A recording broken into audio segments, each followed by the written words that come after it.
কৃষ্ণ বাপসমস্ত আজি নামঘৰৰ খক কাটি ইয়াত দেখিছে আমাৰ পাকঘৰত বৰ্তমান এতিয়া শাক পাচলি কুটি আছে গোপিনীসকলে।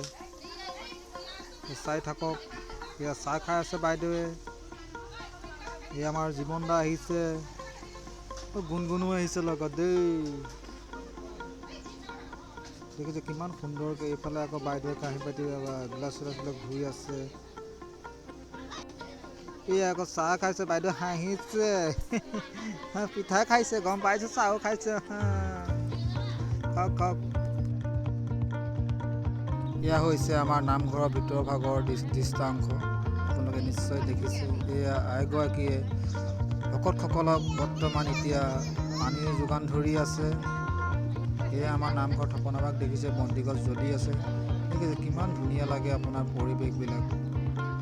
কৃষ্ণ শ্ৰীমন্ত শংকৰ হৰি ভকতৰ জনাজন কল্পতৰু তাহান্ত বিনাই নাই নাই নাই আমাৰ পৰম ৰাম তাহান্ত বিনাই নাই নাই নাই আমাৰ পৰম কৃষ্ণ।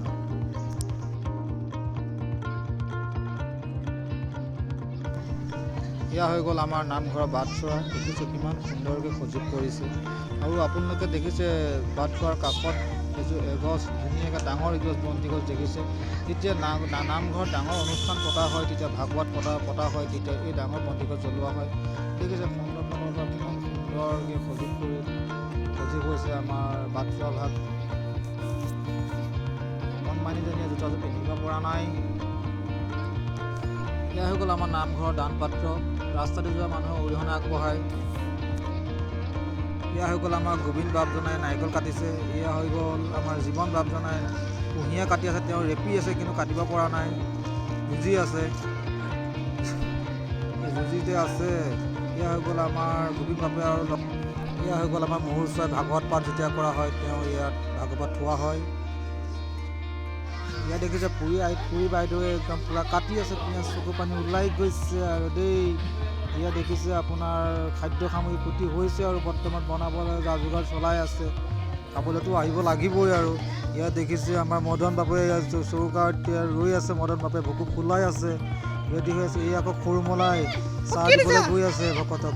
বৰ্তমান চাহ দিছে মোকো। পূৰা লাগি আছে আৰু যুঁজি আছে। আৰু হ'ব আৰু কীৰ্তন প্ৰসাদ আৰম্ভ হ'ব আৰু কি যে কথা পাতিছে আইসকলে ধৰিবই নোৱাৰি আৰু। যেতিয়া আইসকল একেলগে গোট খাইছেতো।